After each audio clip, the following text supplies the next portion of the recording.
Bien, tous les éléments sont importés. J'ai enregistré le fichier pour l'appeler affichecan.psd. J'ai donc mes 6 calques. Le but du jeu étant maintenant de créer une animation. Je vous rappelle que c'est une affiche qui doit aussi être mise, par exemple, on pourrait imaginer, pour un site internet de vidéo, de location ou de choses comme ça. Donc il faut attirer l'œil et rien de mieux que le GIF animé pour pouvoir attirer l'œil. Mes calques sont tous indépendants. Je vais donc pouvoir commencer l'animation. L'animation qui se trouve dans fenêtre de montage. J'ouvre ma fenêtre de montage et je vais créer un montage vidéo. On voit apparaître ici une timeline qui part de 0, 1, 2, 3, 4, 5 secondes. On voit mes calques apparaître. Je peux agrandir ou réduire le visuel. Je vais légèrement réduire. Donc comme vous pouvez voir, l'écran est petit, donc on ne verra pas tout sur cette vidéo de présentation, mais je vais essayer de faire au mieux. Chaque élément apparaît en même temps quand vous créez votre montage vidéo, mais tout élément peut être indépendant et je peux décaler chaque élément pour les faire apparaître au moment où je le désire.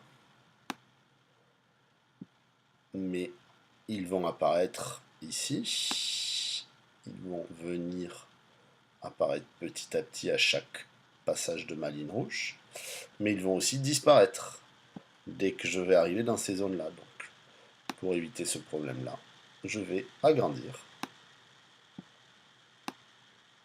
chaque temps d'apparition de mes calques. Et donc, si je regarde l'animation, en 3 secondes, tout doit apparaître progressivement. Je peux vérifier en appuyant sur Play.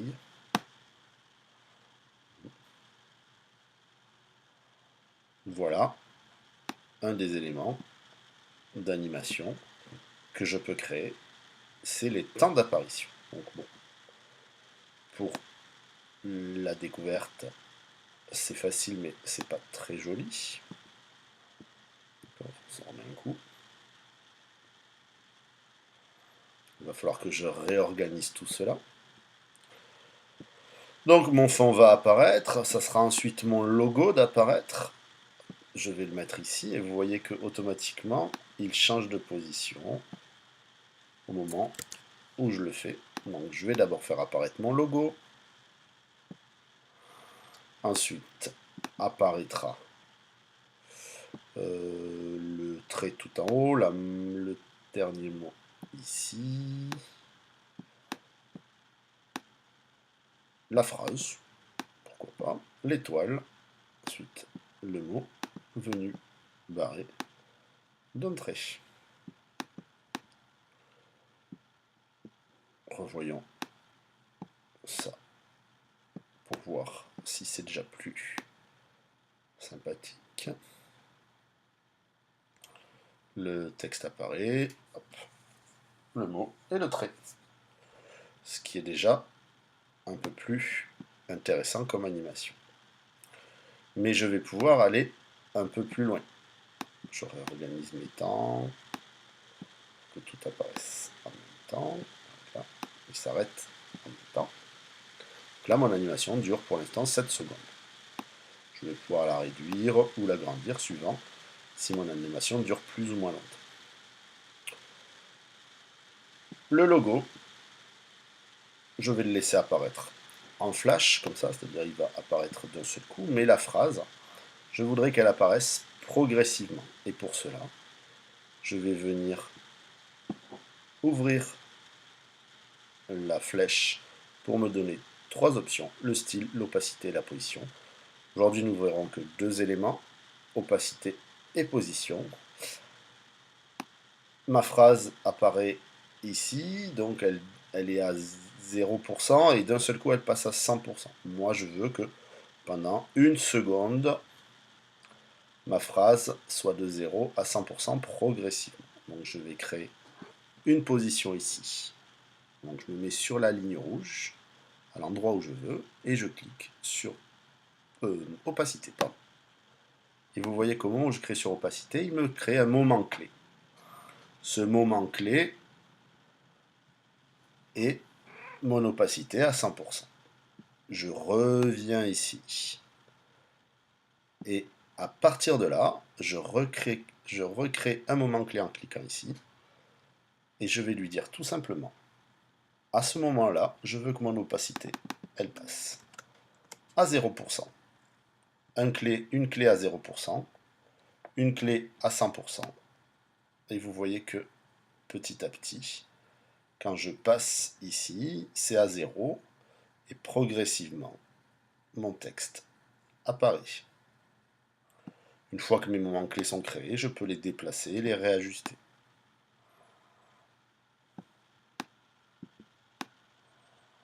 Donc, je vais réajuster mes éléments. On va voir ce que ça donne maintenant. Je me remets à 0, j'appuie sur Play. Le texte apparaît, vous voyez que mon texte réapparaît progressivement. Le texte apparaît progressivement. Je peux faire un autre élément pour faire apparaître aussi mon étoile. Rien n'empêche de faire aussi apparaître mon étoile. Je me mets mon étoile ici. Je me mets en position avec une opacité à 0.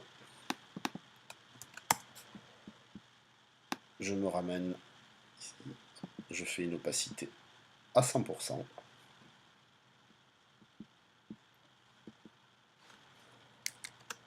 Oups, 100%. De la même façon, mon étoile va apparaître progressivement.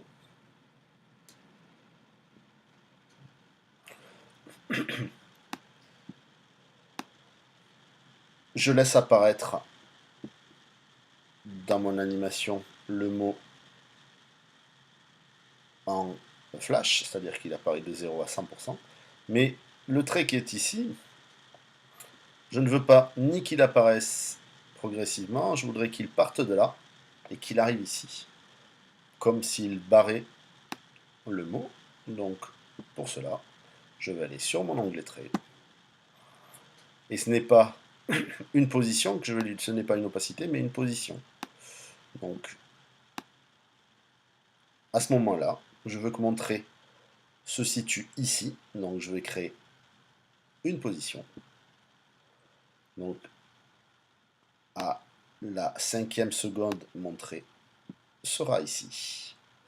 Et à la position 3 secondes et demie à peu près, je veux que mon trait ne se situe pas là, mais il se situe ici. Pour cela, je n'ai tout simplement qu'à prendre mon calque avec l'outil déplacement et le positionner où je le veux. Je le veux qu'il sorte du cadre. Moment 0, il sort du cadre et on va le voir apparaître progressivement et venir barrer. Je peux aussi créer d'autres moments clés.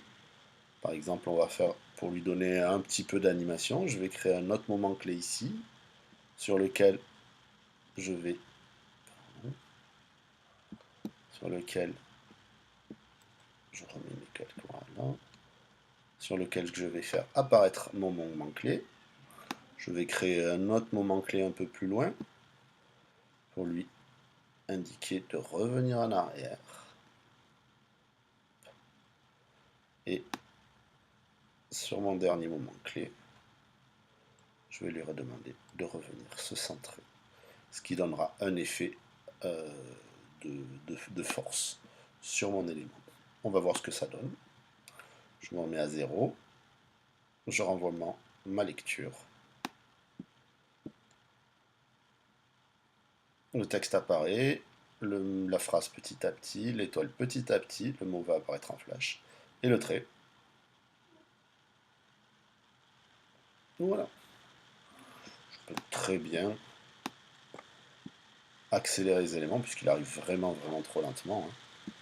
Je vais ramener, rapproche énormément les points, ce qui va accélérer grandement l'approche de mes traits. Donc on va revoir l'élément, on le remet juste devant, j'appuie sur play, le trait arrive plus près.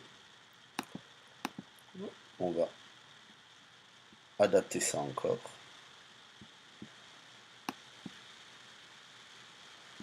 Je vais encore plus les rapprocher pour vraiment leur donner vraiment le sentiment de choc.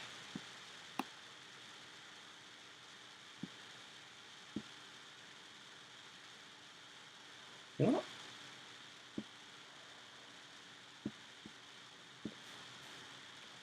J'ai une opacité, une autre opacité, un déplacement avec un jeu léger de déplacement pour donner un effet.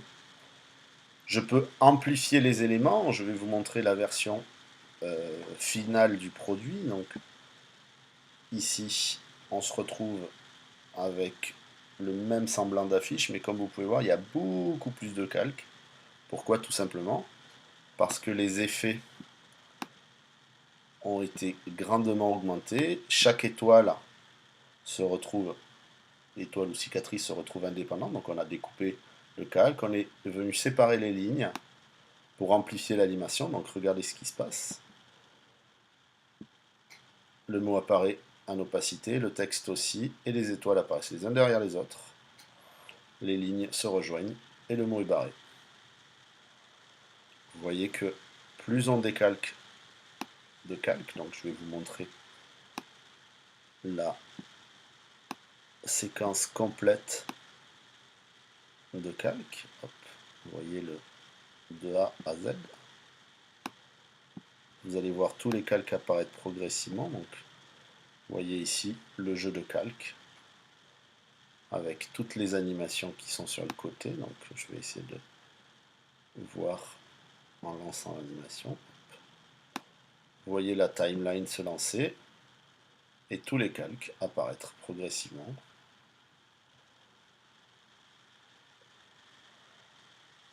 Donc, on voit bien les différentes opacités, les différentes positions de jeu. Donc, si je me mets ici sur la barre, on va bien voir cette barre ici apparaître et venir bouger comme je l'ai fait précédemment. Les opacités qui sont, par exemple, ici, où on voit le texte apparaître petit à petit et disparaître. Plus vous avez de détails dans votre image, plus vous avez une animation qui sera fluide et précise. On peut avoir tout simplement un élément assez basique où les textes, tout apparaît en bloc.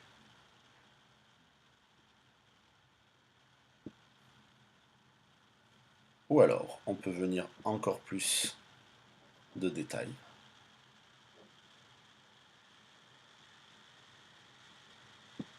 Tout cela est dans le choix de la réalisation et le choix du détail. Ici, vous voyez, je n'ai que 6 calques, et sur l'autre, j'en avais plus d'une vingtaine. Donc voilà comment on anime un élément sous Photoshop. Il ne me reste plus qu'à l'exporter. Pour l'exporter, je vais d'abord réduire sa taille. Je vais ramener ça à 12 cm ou à 10 cm. 10 sur 13, très bien. On va mettre ça en 100 dpi, 10 sur 13 en 100 dpi, 10 sur 13,23, hein, on ne chipote pas. J'enregistre, donc on aura un dossier beaucoup plus petit. Et je vais exporter. Pour le web, j'exporte pour le web. Donc On lui laisse le temps de travailler. En GIF, avec une animation toujours, je fais toujours tourner mon animation. On voit bien que mon GIF, j'ai 128 couleurs qui ont été ramenées, donc on voit bien simplement mes 128 couleurs. La taille de pixels, 300 par 500, ce qui est à peu près, enfin 400 par 500, ce qui est à peu près la taille d'un GIF de grosse qualité. On verra ensuite le poids. J'enregistre. Je me mets toujours sur mon dossier et sur le bureau. Je précise qu'il faut toujours travailler sur le bureau. Affiche Ken, un GIF, très bien.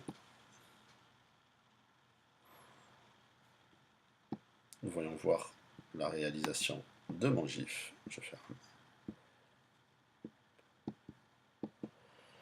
Mon fichier fait 194 kg, ce qui est très léger pour un GIF, enfin pour une image. Et on revoit tous ces éléments. Voilà. Voilà mon GIF créé